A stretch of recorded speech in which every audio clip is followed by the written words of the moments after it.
Hello, everyone, and good morning. Welcome to our live feed update for April 7th. I'm your host, Taryn Armstrong, and with me today is Kirsten. How you doing, Kirsten? I feel like Anthony's trying to spite me personally with his Saturday activities, and that's how I'm doing. When will Kirsten get to talk poorly about Anthony's game? Like, why? Like, I feel like every week he has this trajectory of like very strong, a lot of control, and then it kind of slips a little bit. And then on Wednesday, he decides if he wants it back or not. And that's the story of the season. Basically, we are here to talk about everything that happened yesterday on the Big Brother Canada 7 live feeds. It was day 36 in the house, and certainly Anthony maintains quite a bit of control. You didn't have to go and do the Friday update or the Saturday update, both of which I think were even more Anthony heavy. So I think you were let off the hook a little bit on this one. It's true. This week is not quite to the same extent as previous weeks. I can't wait till next week when I'm not here, and he's probably gonna blow up his game next Saturday, and it's gonna be great. I won't get to talk about it. Well, normally what happens is the first couple days the HOH is trying to figure out what they're gonna do, and then it's Saturday when Anthony decides to change everything to his liking. But this week he got to decide what to do because he's HOH, right? Yeah, it's Anthony's HOH. It's going great for him. Yeah, something along those lines. Corey is the HOH, and Dane and Esty are on the block. Today is going to be the veto competition, so we're going to see how that plays out here. Sam and Adam had a brief spat in the morning. Sam woke up feeling paranoid, feeling like something is wrong. But Adam is like, nah, nothing's wrong. Don't stop being paranoid. You gotta stop acting like this. Kira also chimed in. Stop, Sam. You're gonna mess stuff up. And it's like, no, like stuff's already messed up, and Sam just has a good idea of what's going. Maybe not a good idea, but like she has the feeling of like something is wrong. I want to go with this and maybe try to fix it. And no, Adam and Kira, they're like, no, you're gonna make things go wrong if you try to. Like you're just paranoid. It's fine. No. It's a whole thing. It's not fine. It's not fine. The veto players were picked, and along with Dane and Esty, Sam, Kira, and Mark will be competing. So Sam has the opportunity to save herself this week because she still is the backdoor plan as she is paranoid about, and now she can compete. She can win this veto and save herself, and essentially force Dane and Esty to remain on the block and probably send Esty home. But it would still be a nail biter for Dane a little bit, and so things looking up. Yeah, and you know what? It's not the worst draw. I feel like Sam could easily beat, Essie, Kira, and possibly Mark in most veto competitions. Dane's really the only one we've never seen in a veto yet. Yes. Dane apparently got house guest choice and chose Kira for, I think, two reasons. One, the one that people immediately thought was because Kira sucks at competitions. It's going to be easier to beat. But also, we'll find out later, he remembers week 2 when he was HOH and Kira was pleading for their life, and Kira promised him that if they ever won the veto and he was on the block, that they would use it on him. So I think that is another part of why he chose them for the veto. Yes, and that deal is definitely still on the table. Nothing has changed, especially since he definitely didn't tell them that he wasn't going to put them up and then put them up the very next week. It's a deal as good as Yao Man's truck. So Kira is going to talk with Anthony. Kira was also freaking out a little bit in the morning. They kind of just had some paranoia going on, some worries, and so they are increasingly just going to Anthony with all of this. Even like they're not even going to Sam anymore. It's really just their bond with Anthony has been growing and growing, and really over the course of the day it even gets stronger. They're really worried about Dane staying, that if Dane stays in this house that they are in trouble, and they're like, I think they're also feeling a little bit like disrespected that they got picked so that they wouldn't win, and that makes them feel sad. Yeah, so Kira brings up that they're the one that said something about, the Corey backdoor plan. And since Friday was the day of, we're going to talk about this backdoor plan all day long, it's a little bit iffy to be the one who brought that up. And then there's also a conversation a little bit later when Kira's like, they are laughing at me like I'm a joke, and it's not okay that I was chosen from House Guest Choice for this reason. Like, Anthony's like, they're not laughing at you. Like, this is in your head. Mm-hmm. Yeah, Anthony really just becoming Kira's confidant and really supporter, emotional supporter, in many ways. But Anthony also has some work to do with Mark. He tells Mark that, with Mark in the veto competition, that you need to gun for this, Mark. Gun for this veto, win it, and if you win, we're gonna get Sam up. That's the plan. It's gonna be great. Mark is like, okay, I got this. But first he's kind of seeming like he doesn't really want to win that badly. Mm-hmm. And Anthony's like, are you really not going to win to save Sam? Like, people are looking down on you. Like, you have to win to prove yourself. Mark still being kind of shady about the pretty boys. Like maybe he doesn't want this plan to go through, or maybe it goes through, but maybe if he does win, who knows what happens if Mark wins this veto. Maybe he doesn't use it. Maybe I don't know, maybe he then doesn't use it and then takes this opportunity to take Dane out of the house. Who knows? Well, I feel like this is another one of those scenarios where we're like, oh my God, is something going to happen? It's not going to happen. Well, everyone lower your expectations. Mark can't win a competition. He came in and he knew that he wouldn't be able to be physical because of his shoulder, and it turns out he doesn't have the mental, but he has his character. Look, audience, it's my intention that matters, and I intended to turn on the pretty boys. Oh no, not his intention. Dane is going to have a conversation with Kira, and he is going to bring up that deal that he made in week 2. And he says, hey, we made that deal, so if you win this veto, you're going to use it on me, right? And Kira's like, I'm not going to say no, but can't say yeah. They're like, I'll consider it. Maybe. I can't promise anything.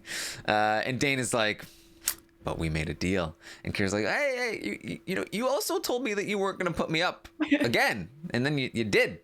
So, I don't know. That's all I'm saying. I feel like there is nothing more damaging to someone than pointing out their own hypocrisy. Like, ooh. Yes. And so, go ahead. I was going to say, then Kira has possibly the most iconic camera chat of all time when she says, and I wrote down the direct quote, nice. They say, Canada, please pray for me and wish me luck. Cross your fingers that there isn't any balance beams this time. I just need some kind of puzzle. Or what can Dane not do? Something that requires all of my teeth, because he doesn't have all of his teeth. And they killed me. I was dying. The only thing that would have been better if they had just stopped at, what can Dane not do? Something that requires all of my teeth. Because, explaining the joke sometimes ruins it a little bit. It's like, Kira, we know he does not have all of his teeth. We have eyes. Yeah. They also said that Dane is delusional if he thinks that they would ever stick to that deal. Dane, after he leaves this conversation, is pissed. Very mad. Dane spends so much of the rest of the day talking about how Kira is an effing liar, and it's so horrible, as if lying is the absolute worst thing you could do in the Big Brother house. Kira literally in one conversation went from Dane's final 5 plan to we need to get them out next week. It doesn't They're a liar. Matter. They broke the deal. It doesn't matter that they can't win a competition. They've been studying their days. They study all the time. They must go. How dare they? Dishonor me and my teeth. Oh, no. I broke the tie for them. Yeah, it's just a lot. Dane is absolutely livid. Part of this, too, is, Damian doing a decent job here with Dane. Dane goes to Damian after this conversation. He wants to know, if I don't win the veto, it's me and Esty. Do I have your vote? Damian's like, yeah, totally. You're good. I got you. And he was the first one to ask Damian, right? So then that is cemented in. Damian is in good with Dane, but unfortunately for Damian, also losing traction with Anthony and Corey, as we'll talk about as well throughout the course of the day. Kira goes to Anthony again and talks more about their anxiety with this whole thing with Dane and just the house in general, and talks about that conversation that they had with Dane where they're like, oh, I know I had this promise. And Anthony really just like first is trying to be like, well, if you used it on Dane, that wouldn't be the worst thing. I'm like, no, I'd never do that. Oh, well, that's not what I was talking about. I was talking about more in general about using things in the house. But he also gives them like a genuine pep talk and says, because they're talking about, their BPD and like their anxiety. And he's like, look, you have more strength inside of you than 90% of the people in this house. And if you need an outlet, you can always come to me in the middle of the night, early in the morning, whenever you need to. I'm here for you. And like, this is what's really bonding Kira to Anthony. Like, he is truly a source of strength for them. Like, he is their rock in the house at this point. Anytime they feel uncomfortable, anxious, worried, sad, annoyed, they go to Anthony and he helps calm them down and makes them feel better. And that's so huge in a house like this. Well, and I feel like Anthony has seen over the past few weeks how Kira is very emotional, needs someone to be their support, and how, they get kind of clingy, but they need that support. And so Anthony, being someone that Kira wouldn't be romantically interested in, is the perfect person to actually take this role, because it's good to be the emotional support, but then it's not going to turn to that like too much clingy all the time, right? Mm-hmm. Yeah. And so it works. And this is what Anthony is good at. Like, this is the sort of thing, like he can make you feel good about yourself because he's Tony Robbins. Yeah. For the record, I don't even like. I kind of recognize the name. I'm just taking your word on like who this person is. I can imagine the type of person this person is. Oh my God, Tony Robbins is like a very, very famous for like these types of like entrepreneurship, motivational type things. A lot of people in like MLM will go to like a Tony Robbins talk. I don't even know what MLM is, but. Oh my God, we can talk offline. But anyways, his like Tony Robbins' main thing is about like just like making yourself and like doing better. And he like literally is like, put your shoes outside your bed, get up at 5 a.m. and leave your house for an hour before you do anything else. You have like a more productive day. It's like stuff like that. Yeah, I'm picturing just like a kind of like slimy self-help person. Yeah, but he like comes across slightly less slimy than a lot of the self-help people, which is why he does well. He is slimy, but comes across less. Okay, good to know. That's our educational hour for the live feed updates. Yeah. Anything else we can talk about later? MLMs. So Adam is gonna go to Dane. Adam is concerned that hey, if the veto's used, could I go up? Could Sam go up? Dane is like, nah, don't worry about that. I need to come off the block is what needs to happen, because I'm worried that I am gonna get voted out. And this is when also he talks to Adam about, I'm having second thoughts about this whole Kira Final Five thing. Not happy. They're a liar. I don't care if they can't win competitions. It's not good. He like straight up says, for sure Corey would not backdoor Adam. I don't think she would do it to Sam. I'm going to push for Kira after that conversation this morning. They lied to me. Like, they can't trust them. Got to get them out. Yes. It's bad news. Bad news bears. Bad news bears. Bad news bears. Mark is going to talk with Corey. He really wants to work on his relationship with Corey, so he talks with her a bit, asks if she wants him to gun for the veto. I think he's trying to probe for if she's willing to tell him about the Sam backdoor now that Anthony has told him about it. She does not tell him. She does say she wants him to win the veto. He asks, do you want me to use it? And she goes, no, not necessarily. Just win it, and then we'll figure some stuff out. She speaks it's so funny. She's like, yeah, of course you should gun for the veto. It's always good to have a win under your belt. Like, how is that helping anything? Like, what is this conversation? It's so funny. Like, where people will go, all it takes is like one or two people to like pump you up in a certain direction and give you the like social confirmation that you're doing the right thing, and you'll just go off in all kinds of weird directions where like Corey thinks that she's doing this amazing job because like her only fact checker is Anthony. And so Anthony is creating a world where she is manipulating these people and hiding things from them, even though they already know, but she thinks she's doing such a great job and that she's, you know, she's solving things and she's, you know, detecting truths, and people are also backing up what, like, Anthony's the one fact checker, and then but also other people are supporting Anthony. So in this like social bubble, this all becomes like truth, and she's like the real like manipulative detective in her own world, and it's crazy what they've done. Yeah, it's a lot, but Anthony has so much control, and it's just like you were talking about yesterday. Anthony's the only one who put in the effort to build a relationship with Corey when she came into the house. Like, nobody else took the time or effort to really get to know her, to talk to her, except for obviously Damian, who has a really great personal relationship with her. But Damian doesn't know enough to do anything with his relationships. And with every week that passes, it seems like he's losing someone who would work with him. So even if he does figure out what to do with any of this, he's not going to have the people anymore. So yeah, and Damian doesn't have the power to protect her, to do anything to help her in the game, right? So, you know, as cool as Damian is, he doesn't do much for her in the game.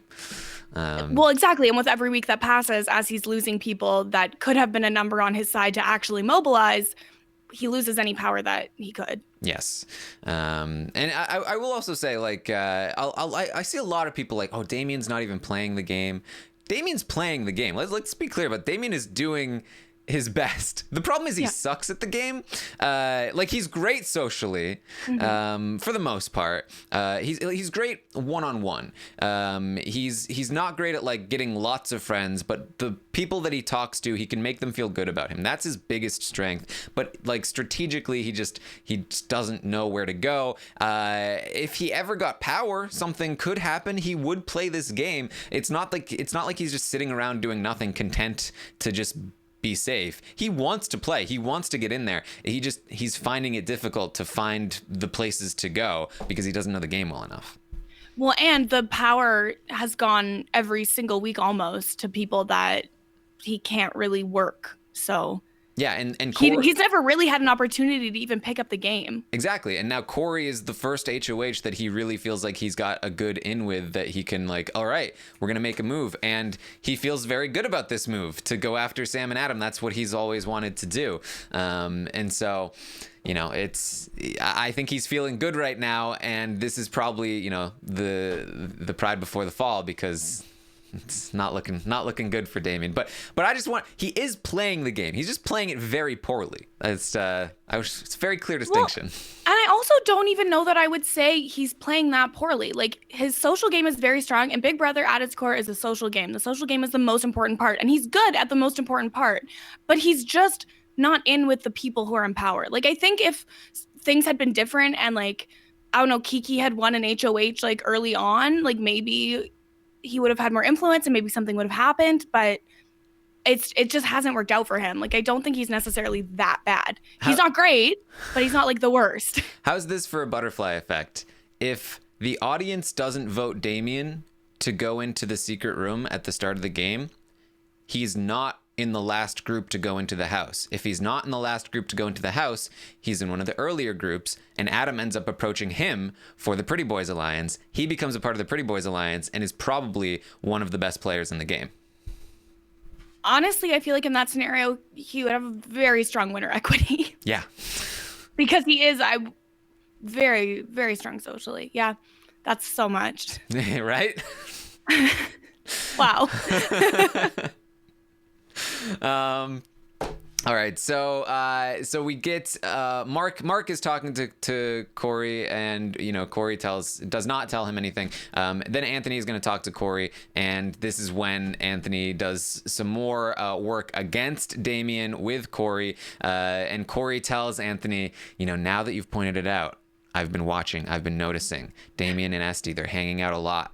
lately. Because remember, the day before, Anthony was really planting those seeds about Damian and Esty, how they're so close. They tell each other everything. And so now that it's been pointed out, Corey sees it everywhere.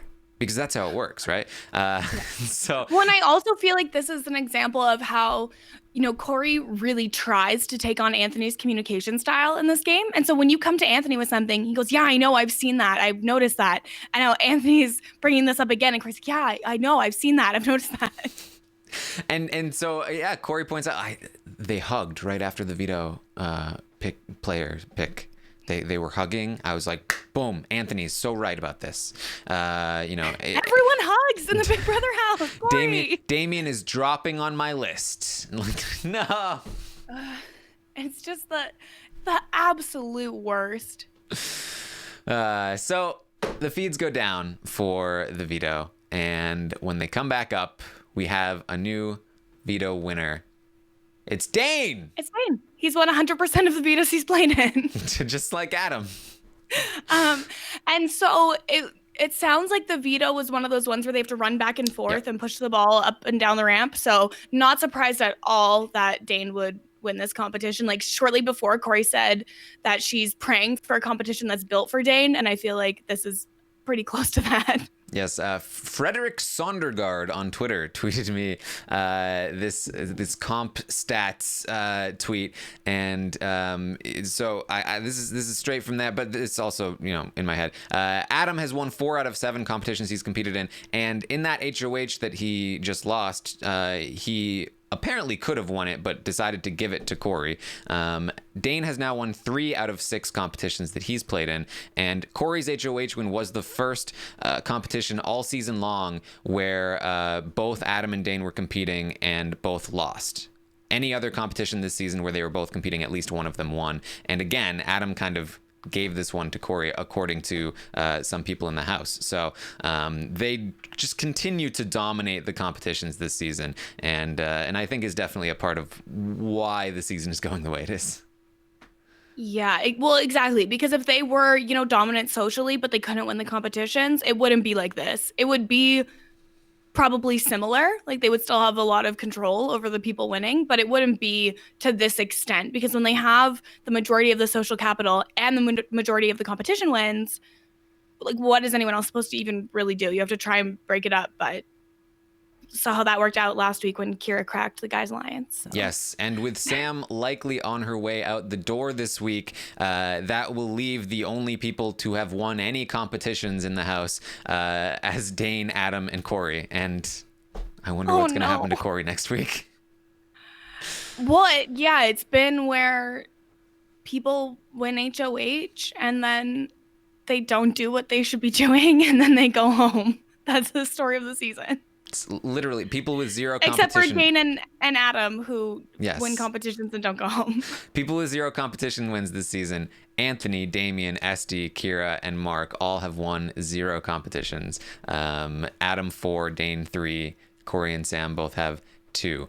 So are we gonna get some records broken this season, do you think? Honestly, I think that we absolutely would have if the HOH was competing in Veto. But that is definitely going to be a hindrance to the potential records, but honestly, it could still happen even without that. Yeah, we still might get some broken records. Yeah. Oh my God. I don't like this. Look, Big Brother Canada competitions, very, very good. Maybe it's time to reconsider. Add a little more random competitions is what I'm saying. Trevor, I love your competitions. You're a genius. Can we just have where they do a shuffleboard just once? Just one? Next HOH? I have a lot of faith in Trevor and his competition making abilities. I'm sure that he can make some really cool versions of crapshoot competitions. He absolutely can. He did a season of Big Brother US competitions. Yeah. So we know he can. He's a genius. Literally, Trevor Boers is a genius, a comedic genius and a competition genius. There you go. There you go. So Mark, after the Veto was won by Dane, does talk to the cameras briefly. He's very pleased that another person is going to be leaving the house that's not him. And he also says, my time is coming soon. 2 weeks. maybe next week. Not sure. He's ready to make this move. Just needs to win. We've heard this before, Mark. Well, yeah. We've heard this before. Here's the thing. So many people, like, I get the pessimism about, like, will it happen because will he win a competition? But so many people are like saying, oh, he's lying. He's pretending he's willing to make a move. I don't get that. Like, why are you so sure about that? Like, what is his motivation to lie to the cameras and the DR about making a move? Like, it's not like because people are like, oh, he knows he's a fan of the show. He knows that the pretty boys are disliked. So he's trying to pretend that he's not actually with them and that he's trying to trick us into liking him. Ha, we're not going to be tricked. No.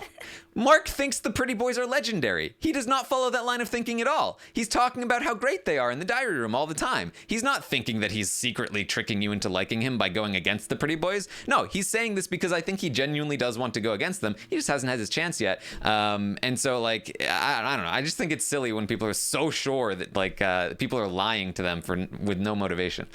Yeah, I don't think that's impossible, but I'm not, like, convinced of it. Right. I mean, obviously, it's theoretically possible, but people are just like, you believe Mark? You're such an idiot. Well, you know, the problem is that Mark is just not great socially, even with Canada. So we don't really know. Yes. It's like, very true. We're having our dialogue with Mark, and it's like we're Kiki and he's Mark, and we're like, Mark, you're not great at this. Like, was that supposed to be a bomb?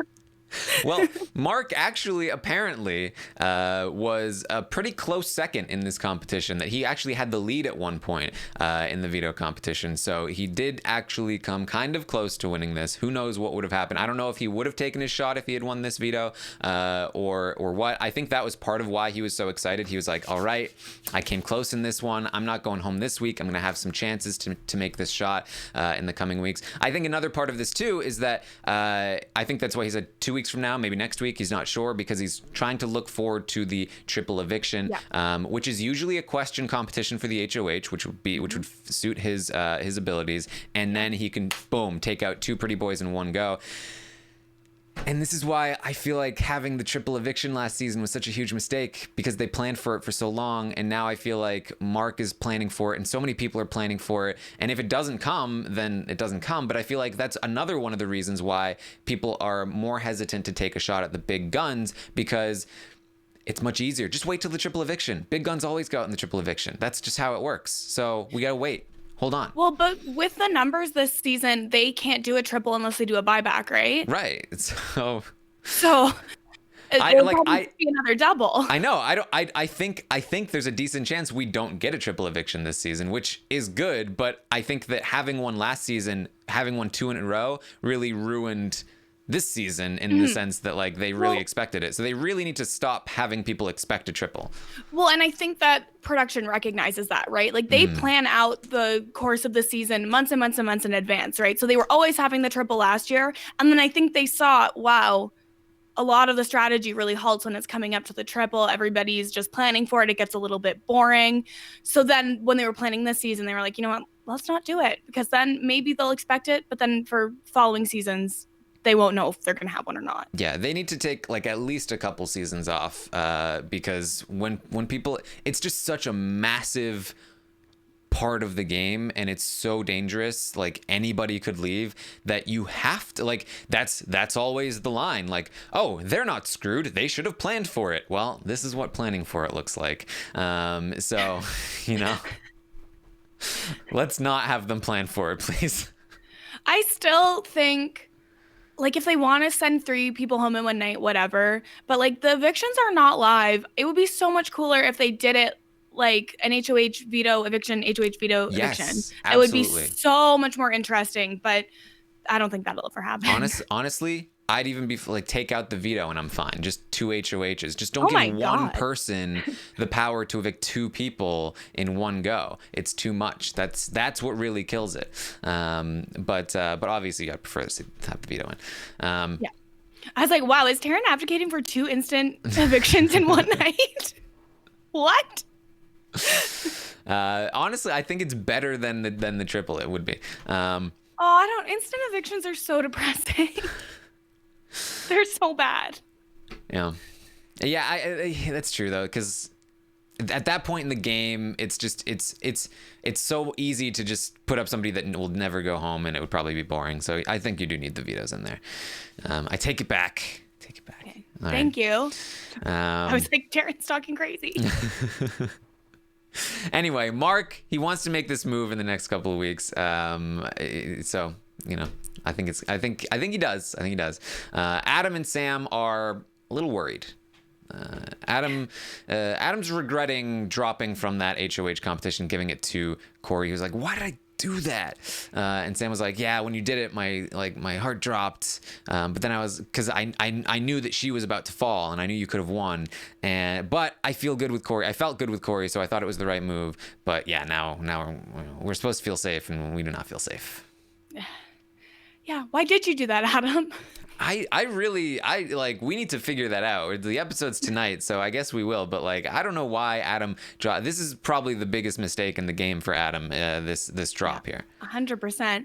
Well, and then they're trying to rationalize and find a way to feel okay. And then Sam's like, "Well, Corey wants to split a beer with you. That's probably a good sign." I'm willing to bet that part of the reason Adam dropped was what if next week is the triple? Because they've been so worried about it.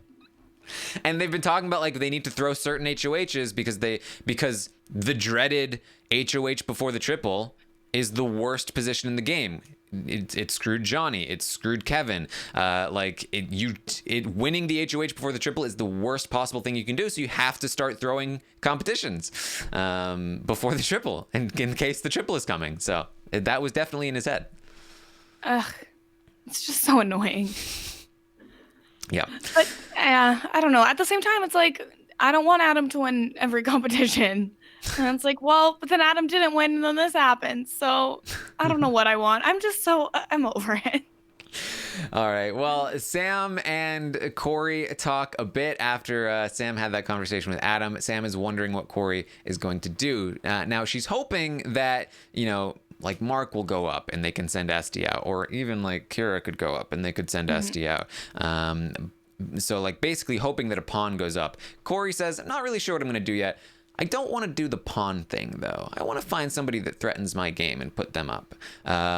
This should be major alarm bells ringing, DEFCON whatever number is the worst. If Corey doesn't want to put up a pawn, that leaves literally nobody else except for Sam or Adam. And Sam should immediately see that, but I don't think she really does. She doesn't feel good about this conversation, but I don't think she realizes just how bad it was. No, she really doesn't. And then she leaves, and Corey's like, "This is going to be insane. The craziest veto ceremony." Yes.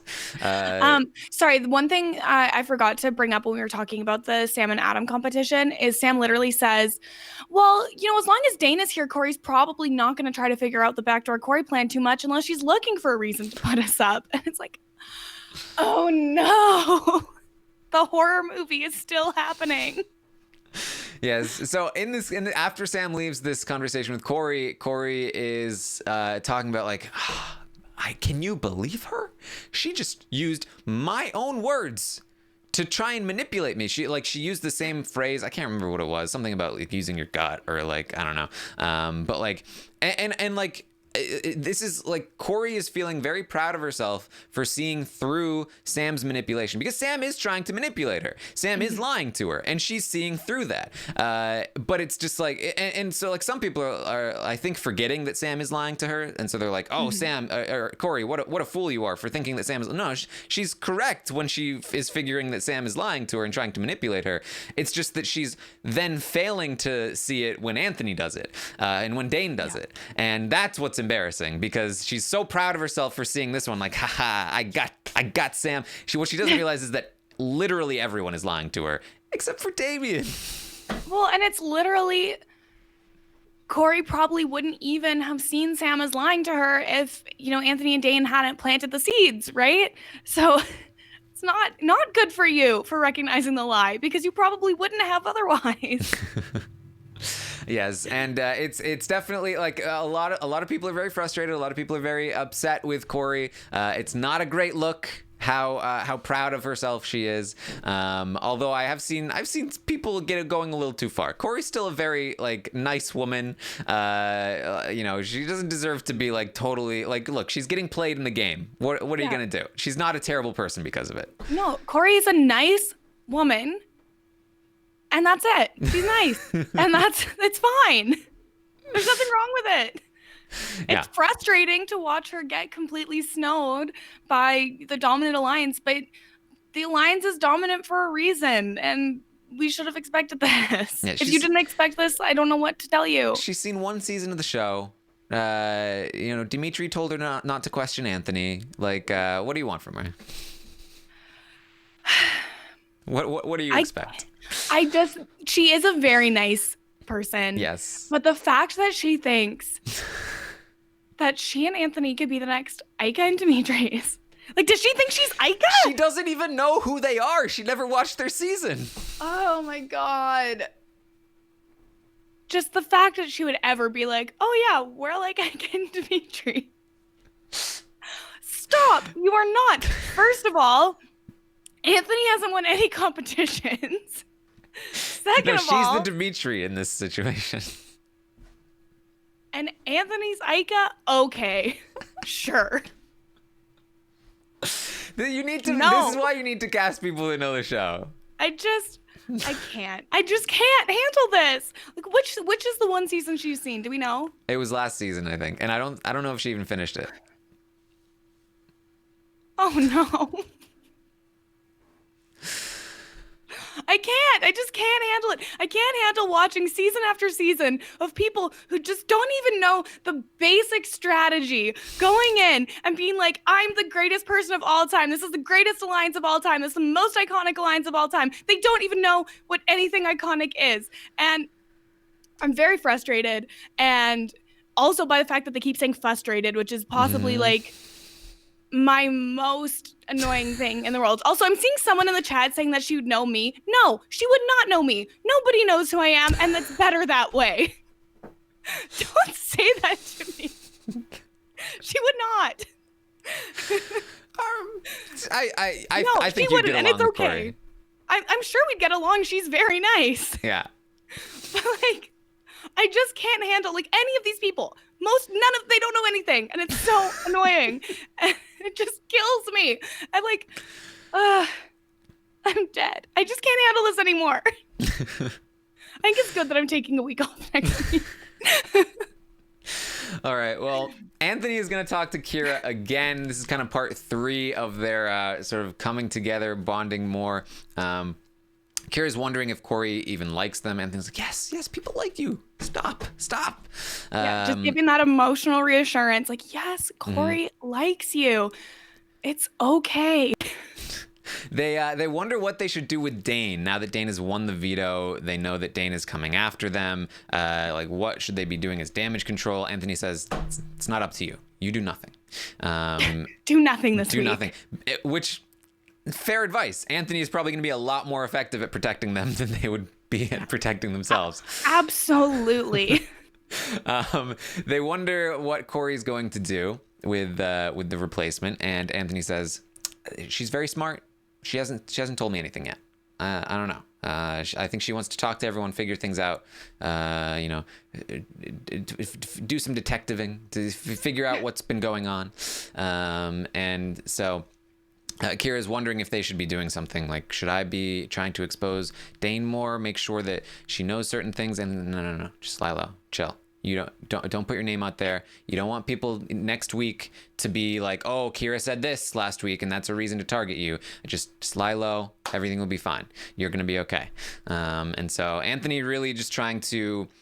Again, there's 2 sides of this, right? One is that Anthony genuinely wants to protect Kira because Kira is an ally for him and he wants to bring them as far as he can in the game. And the second is that in protecting them with this good advice, it also happens to further isolate them from other people and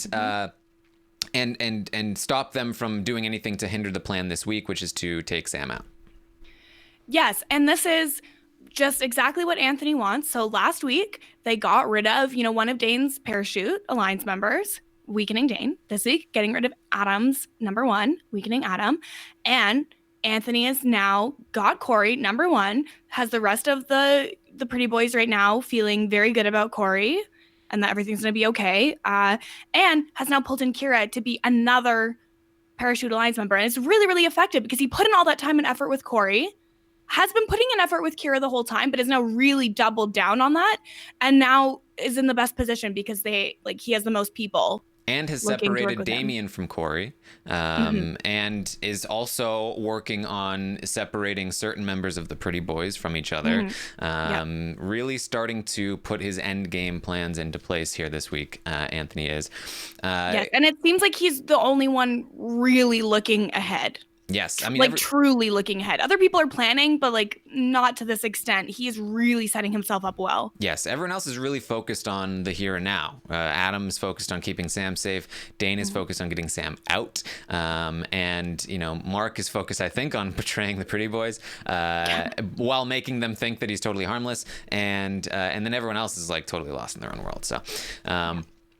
Kira apologizes again to Anthony for freaking out earlier. They had kind of an episode in the shower. They need to do some breathing exercises. Anthony talks to them about he has a friend who has BPD as well, and so he's really good at helping to calm them down and talking about it. And it's weird because there are some really good conversations about mental health and helping people with things and all of that, and it's caked with also lots of manipulation. Yeah, it's so because you want to feel good about the conversation. Anthony is really there for Kira, is really helping them out, because I can't imagine what the isolation would be like with BPD. That's so much to be dealing with, and I just really hope Kira's going to have the support that they need once they leave that environment, because that's going to be rough. It's going to be really, really hard. But then at the same time, you're like, okay, but is Anthony using this as a tool for manipulation? Because that feels so gross, so disgusting. I think it's genuine, and then from Anthony, and then I think that he's also then using the relationship that it builds to influence Kira for the manipulation that he's doing, which it makes me feel really gross. Well, yeah. It's just gross. Yeah. So Dane is going to talk to Anthony as well. They're very proud of their play this week. Dane says this has got to be one of the most well-executed plans in Big Brother Canada history, to convince Corey to do this. And yeah, it's iconic because they definitely know iconic plans that have worked out in the past. Well, Dane knows the show, but the problem is, I think, from Dane's point of view, is that he does not watch the feeds. And so when I was thinking about best executed plans in Big Brother Canada history, more than half of them were not even on the episodes. So I was like, oh, actually, from Dane's perspective, this might be fair. Well, we'll see how it's portrayed on the show. Exactly. And I'm pretty sure this one's probably not going to be on the show either. So. Oh, God. And then in this, they're talking about how they think that Sam is going to try to sewer Kira. And now I had never heard that as a term until Ali said it last year. So is this is this a real term? I think that Dane might have picked it up from last season. Okay. But because I don't know, I had never heard it before either. But I'd also never heard of chirping as a thing prior to this season. So. Wow, it's 2019, Darren. What is that a thing outside of Canada even? I can't tell you. I'm from Canada. All right. I think, how am I supposed to tell you it's a thing outside of Canada? I don't know. Dane talks about how he has a speech planned for the veto ceremony that he's gonna set Corey up for the alley-oop, to slam it home. And I was just like, it's gonna be. I don't think that's a good idea. This is what I call being 2 steps ahead. Yeah. And then Corey can say, this is what I call being 3 steps ahead. It's especially like he's talking about this, and Anthony's like, go even harder, and Dane is like, no, this is Corey's thing. I'm gonna let her do the big speech. I'm just gonna do the little setup. And then Adam comes in, and they're like, yeah, we're not sure what's gonna happen. Yeah, we don't know. Yeah, just like, yeah, I don't know. Like we don't really know what Corey's gonna do. It's like I don't think they're thinking all the way through this. Like, I think there's a way to make this happen, to place most of the blame on Corey and Esty, and be like, oh man, but at least it's not us, right? And if you look at it, now that Sam's on the block, Sam is a bigger threat than Esty, you know? So, you know, this was Corey's decision. It would expose us to go against that at this point. Man, we're sorry, Adam. We're sorry. You know, we tried. You tried. I think there's a way to get through, and Adam doesn't really have anywhere else to turn at that point. But if Dane is like doing the alley-oop in the veto ceremony, like, boom, it was the plan all along, we got you, like, I feel like Adam's gonna be real upset. Yeah, Adam is definitely gonna be pissed, and I think that Dane is just so caught up in, he has wanted Sam out since week 2, right? That now that it's finally going to happen, I don't think he's going to be able to contain his excitement. Yeah. Like, I think he's going to really feel like this is something that he did, even though it was really Anthony. Yeah. I mean, I think I'm guessing that they're probably going to try to use the tactic of like, look, we did this for you, Adam. This was in your best interests. Like, Adam, you need to be loyal to the pretty boys 100%, and you were starting to leave us for Sam, and that was going to hurt you. And so we had to get rid of Sam so that you would do what was right for your game by being with us. And Adam will fall for that probably. But well, again, it's like, it depends on Dane's speech. Like, if Dane's speech is so bad, it could put, you know, an idea in Adam's head. We'll see. Yeah, it is sort of like Adam really doesn't have anywhere else to turn once Sam leaves. Like, he's never had that great of a relationship with Kira. You know, Corey is controlled by Anthony. You know, maybe he can go to Damian, but then again, Damian doesn't have the numbers anymore because everyone that he could have had as a number has gone home at this point. Like, that's over. It's done. Yeah. So, you know, even if he is really mad, which I'm sure he will be, there's nowhere for him to go. Yeah. So Mark is going to talk to Dane. Mark asks Dane if Sam is going up. Dane says, I'm not sure. I'm pushing for it, but I'm not sure. And this is again, Anthony has given Mark this information. Mark is checking in with Dane. Dane is not telling Mark. I think this is just another point in the like you know, Mark Dane, you know, feud that only Mark knows about. Yes, and this is, I think, going to provide a little bit more ammunition for Mark to use when it comes to targeting the pretty boys, if he does get any power. Yes. Dane goes to Esty. Dane is getting into a lot of trouble with not telling his allies things. He tells Esty, it's going to be Sam. We got this. That's been the plan all along. And Esty's like, why didn't you tell me? Yeah. Why did you tell me this was the plan all along? And the real answer is because if it didn't go through, then I didn't want you to be able to use that as ammunition against me when we're in the block together, because you were going to go home next to me. But what he says is, hey, you didn't tell me about the Kira saying I was the person behind the Corey backdoor thing, remember? And you know, Esty was like, well, this is way more important.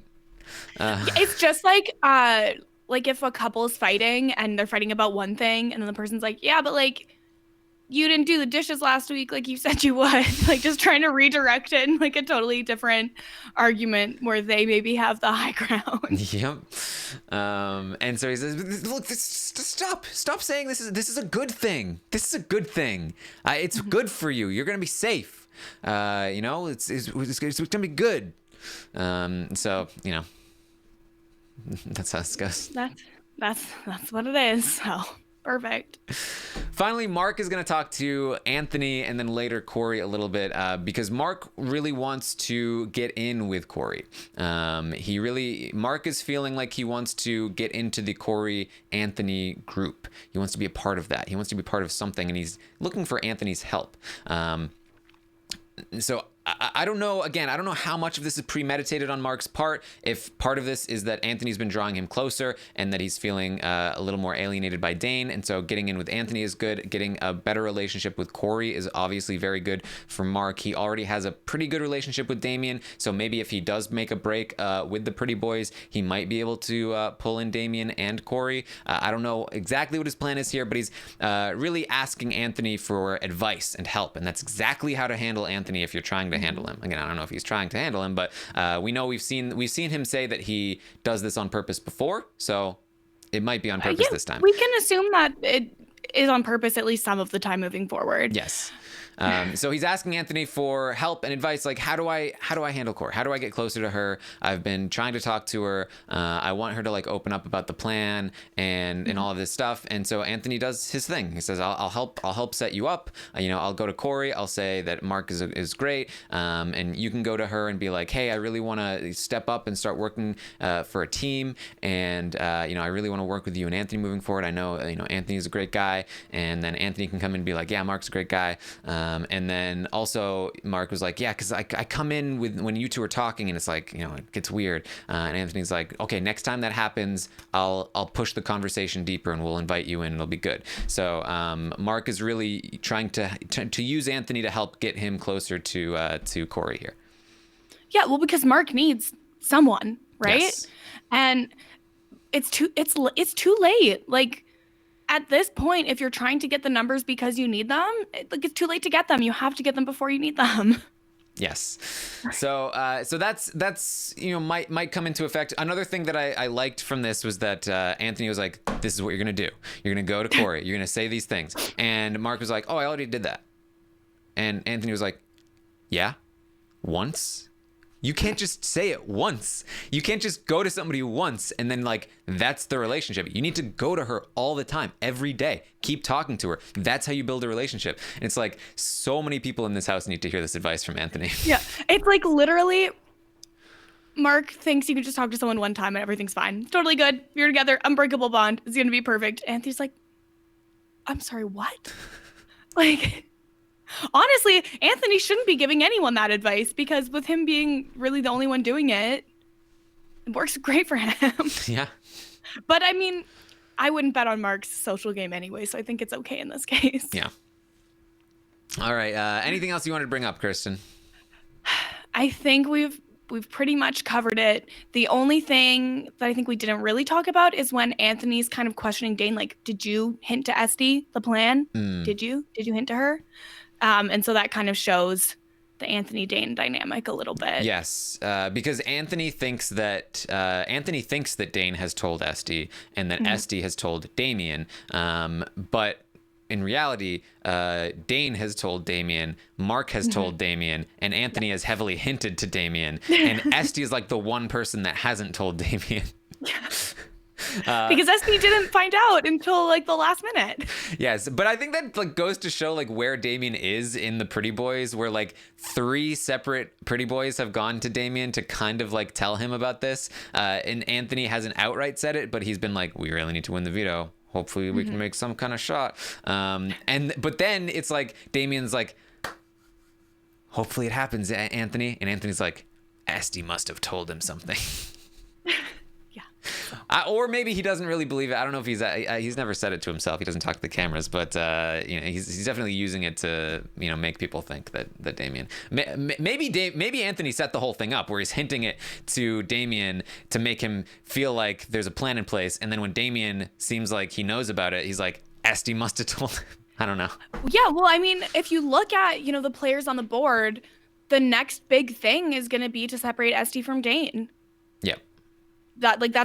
That's the next move for Anthony. So I think it's either that or Damian. I think that it's going to be Esty or Damian next for Anthony, because obviously there's only 2 people left outside of the Pretty Boys and Kira and Corey. So obviously he's setting them up, and it's gonna be hard for them to survive. Yeah, we'll see what happens, but he'll probably get what he wants. Dane's anger at Kira could be the saving grace for Damian. Yeah, the HOH this week is going to be very important for what happens next. Yes, in terms of which one of them goes next. It's like how every week in the diary room they're like, this is the most important veto of the season, and it's like, yeah, because they get progressively more important as it goes. Yeah, that's how it works. So that's how it is. All right. Well, thank you everyone for joining us today. You can find me on Twitter at Armstrong Taryn. You can find Kirsten at Kirsten Said What.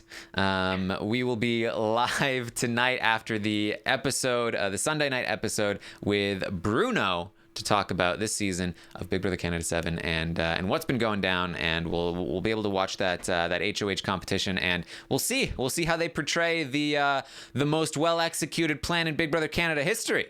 And now that competition took about 15 minutes. How many minutes of the show do you think it's going to be? 20. 20, 25? I'm thinking 20. Yeah, 20. I'm going to go 22. 22 minutes of the episode. And then tomorrow night we will be back for the round table. We'll talk about the stock watch, the state of the house. We'll talk about the week in Big Brother Canada on the feeds. It'll be great. And then, of course, Thursday night we'll be back to recap the eviction. We'll likely see Sam leave at this point. So, yes, if you're looking for the exit interview with Kiki, it should be attached to yesterday's live feed update at the end. I don't think it was, though. If it was not, then well, let's ask Scott about it. So yeah, hopefully it was there. If it wasn't, then we'll figure it out. It wasn't there. Not when I listened to it, anyways. I'll try and find out where it is, and then I'll tweet something out. So find me on Twitter at Armstrong Taryn. All right, that's what we've got for you. Thank you for joining us today. I will see you next time. Bye, everyone.